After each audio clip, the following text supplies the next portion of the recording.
This is Liz Barraza, a story in 2 parts. This is part 1, Phantom Menace. In a tranquil Texas neighborhood, a bewildering and chilling crime shattered the peace of an ordinary Friday morning, leading investigators and online sleuths alike grappling with unanswered questions.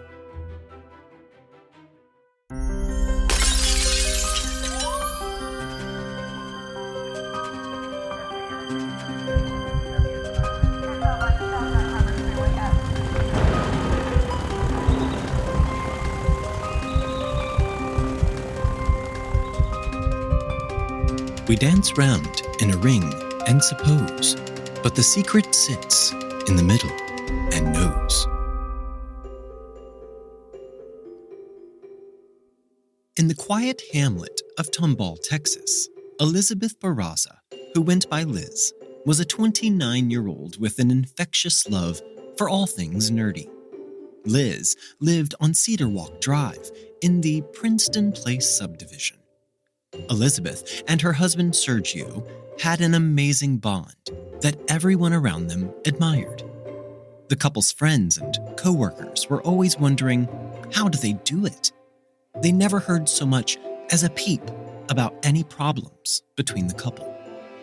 They were just living this sweet domestic life and totally loving it. The couple's life was like a work of art, with each day adding a new splash of color to their canvas of happiness. They'd walked down the aisle just 4 years prior, in 2014, and together they purchased a spacious 2,600 square foot home on Cedar Walk Drive in April of 2016. The couple had not welcomed children into their lives, but their fur baby, a dachshund they had adopted while in college named Diesel, frequently made appearances in the photos they shared online. Looking past your initial impressions, the Barraza family revealed a hidden world of intrigue. Behind their everyday facade, the couple were avid fans of both the Star Wars and Harry Potter franchises, and their shared passion for these things illuminated their relationship with an undeniable spark. They weren't just fans, they were devoted cosplayers, never missing a chance to attend events like Comic-Con or MegaCon, where the couple would transform themselves into the beloved characters from their favorite franchises. The couple were deeply involved in their local 501st Legion. For those of you with absolutely no Star Wars street credit, the 501st Legion is an organized group of Star Wars enthusiasts known for their charitable endeavors. I have worked with this volunteer group many times over the years, and the 501st Legion describes itself with the following sentiment. The 501st Legion is an international costuming organization dedicated to celebrating Star Wars through the creation and use of quality costumes that portray the villainous, morally ambiguous, or non-partisan characters from the Star Wars universe. The Legion promotes interest in Star Wars and facilitates the use of these costumes for Star Wars-related events, as well as contributes to the local community through costumed charity and volunteer work. Liz and Sergio, united by their shared passion, were both esteemed members of the 501st Legion's Star Garrison in the South Texas Squadron.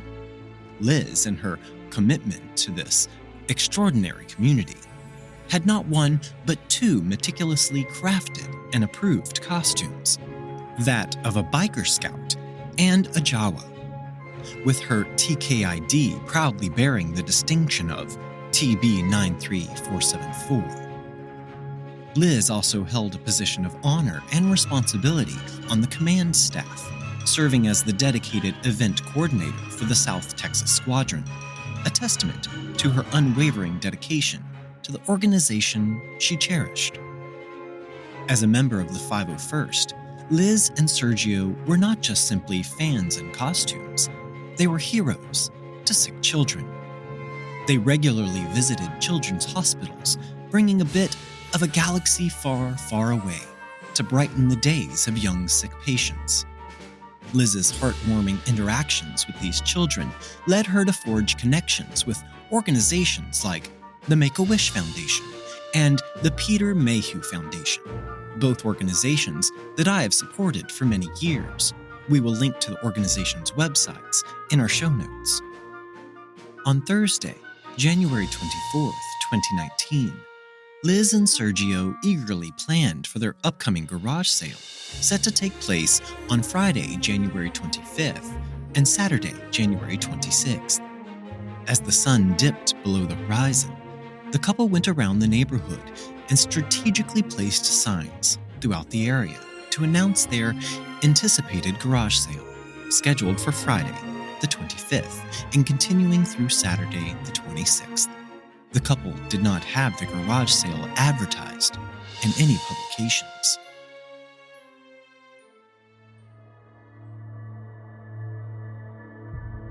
In the early morning darkness, at approximately 2 a.m., a mysterious black Nissan Frontier silently glided past the Barraza home. A subtle presence picked up on the neighbors' surveillance cameras. This event went unnoticed, like a mysterious whisper in the night. As the sun began to cast its tentative rays across the land, at 6:08 a.m., Liz embarked on her morning journey, craving the comfort of a coffee from the local Starbucks. Her absence from home, though seemingly routine, would soon play a crucial role in the unfolding drama. Returning home at 6:16 a.m., Liz's day took an unsuspected turn. The garage sale preparations commenced. She and Sergio worked in tandem, as if building the stage for a grand performance, arranging items on the driveway under the watchful eyes of several neighborhood security cameras. At 6:47 a.m., the same black Nissan Frontier reappeared, creeping into the neighborhood through Princeton Place Drive from Kirkendall Road. It stopped momentarily in the Goddard School parking lot, shrouded in a cloak of secrecy. Just as Sergio left their home at 6:48 a.m., headed to work in a white panel van, the Nissan Frontier seized the opportunity to disappear, moving to a different street, as if evading an unknown spotlight. At 6:51 a.m., the shadowy Nissan Frontier resurfaced, like a character in a suspenseful movie, making its way back toward the Barraza home, leaving unanswered questions hanging in the early morning air. Mere minutes after Sergio left for work at 6:52 a.m., the Nissan Frontier pickup truck, previously seen slowly circling the neighborhood like a predator stalking its prey, pulled up and parked across the street from the Barraza home. It was as though the mysterious driver had been biding their time, waiting for the perfect moment to strike, or waiting on Sergio to leave for work. Meanwhile, Liz had had quite the busy morning, setting up a garage sale in her front yard and driveway. Liz had a very specific purpose for the proceeds from this garage sale: an upcoming anniversary trip for the couple. Their 5th wedding anniversary was just on the horizon, just days away, and they had an enchanting journey planned to the wizarding world of Harry Potter at Universal Studios in Orlando, Florida, which is right in my backyard. The departure date was set for January 27th, a mere 2 days from that very moment.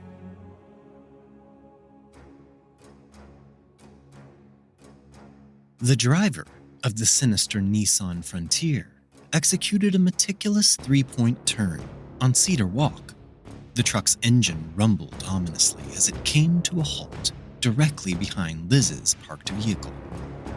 The driver quickly emerged from the vehicle, shrouded in a jacket or robe, and they began slowly advancing towards the driveway where Liz was diligently still setting up for the garage sale. The tension in the air was palpable as the mysterious figure crossed the street.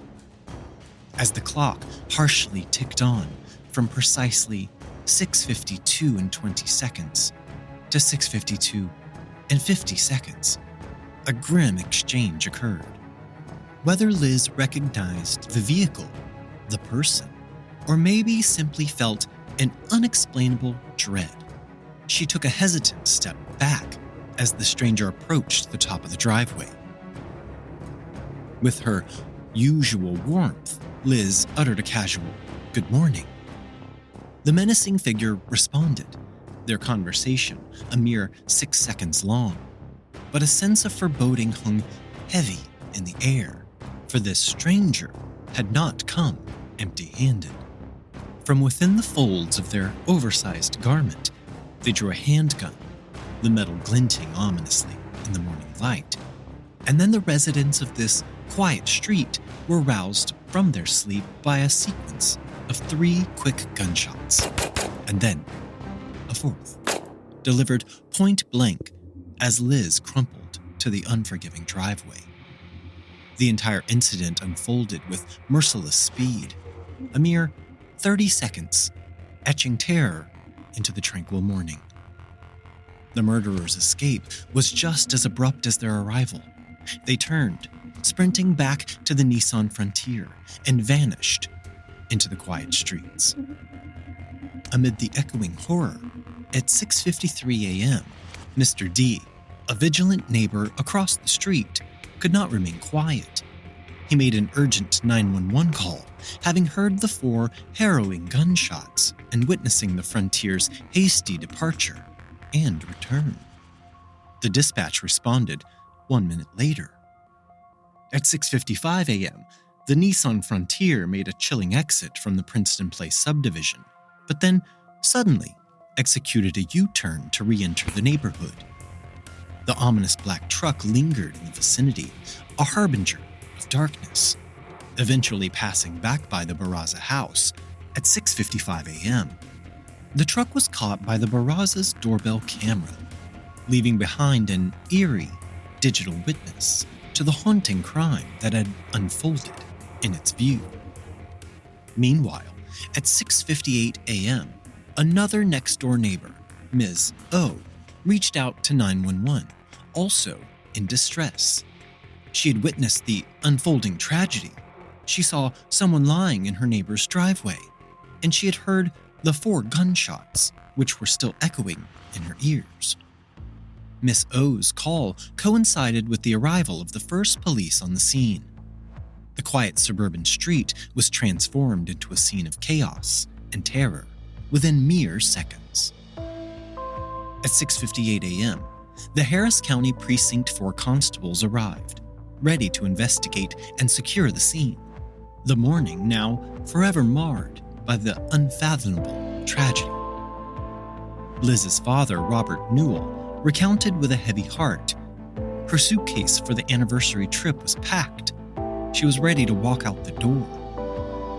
The anticipation of their magical adventure hung in the air, juxtaposed against the impending darkness that would soon shroud their lives. In the somber early hours of the morning, at 7:19 a.m., Harris County Precinct 4 constables stepped into Liz's home. They needed to clear and secure the residence. In their solemn task, they unintentionally triggered an alarm that Liz had set to respond instantly to any opened doors, a measure she had taken for her own safety. The dark Nissan truck that had played a malevolent role in this unfolding tragedy continued on its journey. Its path was meticulously traced by several commercial surveillance cameras.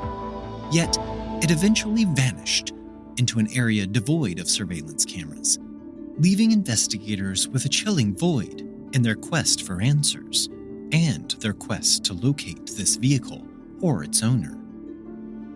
In the stillness of that same hour, a call was made to Liz's parents, Bob and Rosemary Newell. The alarm company informed them that an alarm had been triggered at their daughter's home, but Liz remained unreachable. With heavy hearts, they immediately departed for their daughter's home, unaware of the shroud of uncertainty that awaited them. Then at 7:21 a.m., the loud hum of the life flight blades pierced the morning air as the helicopter arrived to transport Liz to the Memorial Hermann Hospital on Fanon Street. A Precinct 4 constable, now acting as Liz's guardian, accompanied her on the heart-wrenching journey. At 7:37 a.m., Rosemary and Bob Newell arrived at the home. They arrived mere moments after Liz had been taken away via the life flight helicopter. They looked on. Their faces were etched with concern and sorrow as they observed the growing police presence at their beloved daughter's house. The unknown circumstances left them with a sinking feeling. A cloud of unease hung over them. Together, they had an intuitive understanding that the situation had taken a troubling turn. Sergio Barraza returned home at 7:51 a.m., his entire world upended by an undiscovered cruelty. As Sergio arrived at the house, he was immediately detained by law enforcement for questioning. This house, once their sanctuary, now bore the weight of uncertainty brought on by this strange attack on Liz. At 8:02 a.m., Rosemary and Bob left Liz's home. Their destination, the Memorial Hermann downtown, where the heart of their family now lay in turmoil. Memorial Hermann just so happened to be the same hospital Liz had frequented as a volunteer with the 501st Legion, where she had dedicated herself to brightening the lives of sick children.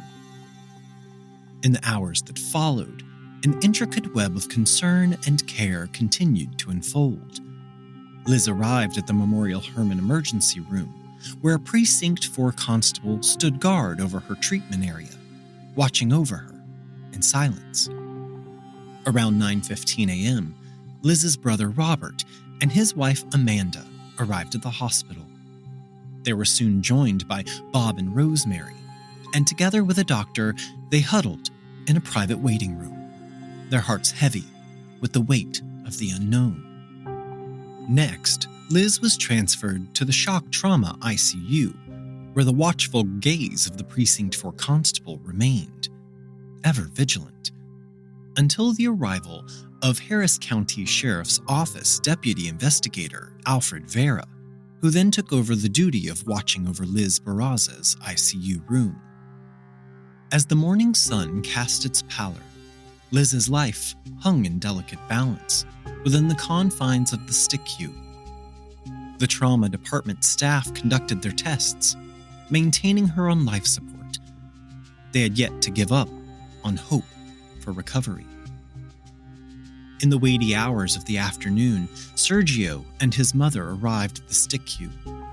It was then that the most challenging of decisions had to be made. As Sergio and Liz's father Bob began speaking with Life Gift about the act of organ donation.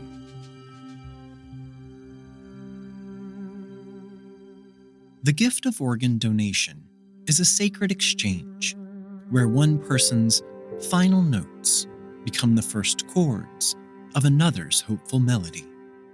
It's a symphony of compassion, a silent sonnet of renewal, where the threads of humanity's tapestry are carefully rewoven with threads of grace and gratitude. In the act of giving, we discover the profound beauty of renewal, where the echoes of life resonate far beyond the final breath. The next day, Saturday, as the clock approached noon, the trauma team finished their final neurological exams, ending a bittersweet chapter in Liz Barraza's beautiful journey. In the gentle embrace of the afternoon, at 1:40 p.m., a solemn pronouncement was made by the trauma team. Elizabeth Newell Barraza, once full of life, had now found peace. The mantle of her care was tenderly passed on to the compassionate hands of the Life Gift team, who embarked on their reverent mission to prepare Liz for the compassionate act of organ donation.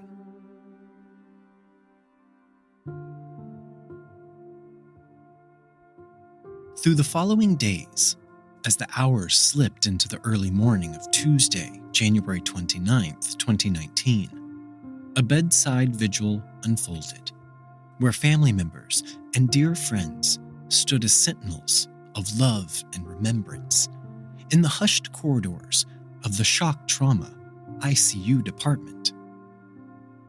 In the dark stillness of early Tuesday morning, around 3 a.m., a team of healers, the transplant team, arrived to take Liz on her final journey.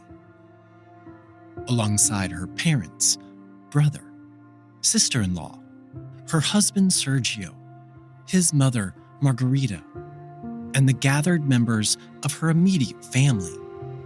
They walked with Liz down the hallway to the elevator. It was a procession of both sorrow and hope. In the wake of this poignant moment, Liz's remarkable generosity shone brightly, as her selfless gift would go on to save 4 lives and bestow the gift of sight upon another. An enduring legacy of love and compassion amidst the solemnity of her journey's end. At this point, I just want to stop and say thank you to Liz Barraza for her organ donations, as I believe her gifts prove Master Yoda to be true. Death is a natural part of life. Rejoice for those around you who transform into the Force. Mourn them, do not. Miss them, do not. The investigation into the tragic shooting of Liz Barraza was taken up with the utmost seriousness by the Harris County Sheriff's Office. Their initial response to the crime scene was swift and methodical, as they cordoned off the area around the Barraza residence, meticulously gathering evidence and conducting interviews. Inside the home, Sergio Barraza, still reeling from the sudden and brutal loss of his precious wife, faced questions from investigators. The authorities left no stone unturned as they began to explore the possibility that the perpetrator might have been someone known to the couple. Addressing the media, Harris County Lieutenant Jeff Stauber conveyed the gravity of the situation, saying, "Our victim was laying in the driveway with multiple gunshot wounds. Looks very deliberate to me." The deliberate nature of the crime raised chilling questions about the motive behind the targeted attack. Homicide detective Michael Ritchie, an integral part of the investigation, described the crime as swift, calculated, and chillingly cold-blooded. He voiced a belief shared by many in the law enforcement community that more than one individual might have been involved in the planning and execution of the murder. Detective Ritchie also suggested that some individuals within the circle of acquaintances may have harbored suspicions about someone they knew being connected to the crime, heightening the air of mystery surrounding Liz's murder. The shockwaves of her tragic murder reverberated throughout the tight-knit community of Tomball. The fact that such a heinous crime had occurred in their peaceful suburb and in her very own driveway as she prepared for a seemingly mundane garage sale sent shivers down the spines of its residents. Liz was not the type of person to attract enemies, and this unsettling reality made everyone feel vulnerable, as though the safety of their own homes had been breached. In a beautiful show of solidarity, and to pay tribute to the beloved woman who had touched so many lives, friends, family members, co-workers, muggles, Padawans, and acquaintances gathered on the Barraza's front yard days after her passing. They gathered for a solemn vigil, each person raising either a Harry Potter wand or a Star Wars lightsaber to the night sky in her honor. It was a poignant and emotional moment that captured the essence of Liz's impact on those fortunate enough to have known her. As one of Liz's heroes, Albus Dumbledore, stated, "Do not pity the dead, pity the living, and above all, those who live without love. During the vigil, Liz's father, Bob Newell, spoke of his daughter's lifelong mission to spread love and joy, even to strangers. His voice quivered with emotion as he shared, "My daughter Liz spent her life healing and spreading love and cheer to all of those around her, even total strangers." His words resonated deeply with those in attendance, serving as a reminder of the remarkable woman the world had lost. In the days that followed, a press conference convened by Houston Crime Stoppers provided a platform for Liz's father, Bob, and her husband, Sergio, to address the public. Though undoubtedly grieving, they stood strong, like Jedi warriors, determined to seek justice for Liz and to ensure that her memory would endure. Sergio's words would echo throughout the community, further cementing Liz's place in the hearts of all who heard her story.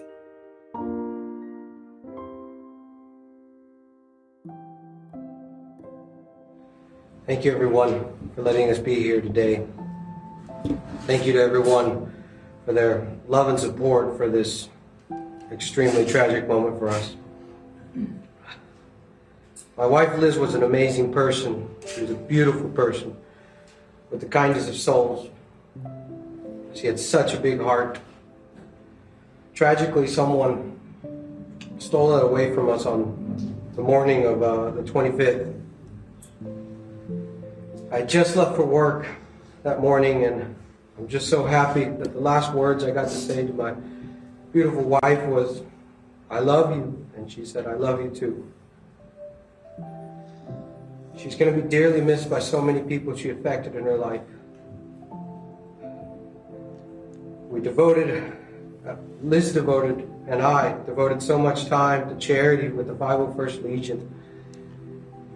She helped kids in hospitals. We volunteered for community events. So many. It's just so sad that my wife passed away in the same hospital that we did so many hours of volunteering at. I don't understand how someone could do this to her. She didn't deserve to pass away like this. Why someone would be so monstrous to commit and act like this to my innocent wife, I just really can't understand. I had to trade our 5th anniversary for her funeral. I ask if anybody knows anything, please come forward. Please come forward. We need justice for Liz. I need justice for Liz. I love you.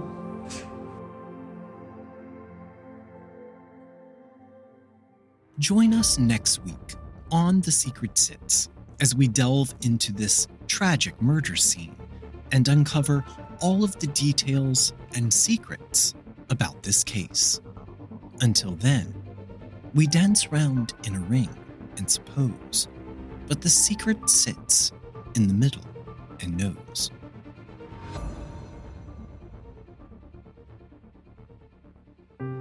Today's episode of The Secret Sits was researched and written by the host, John Dodson. All episodes are engineered and mixed by me, Gabriel Dodson. Check the show notes for links to all of our social media. Email us at TheSecretSitsPodcast@gmail.com. And don't forget to leave us a 5-star rating and review on Apple Podcasts.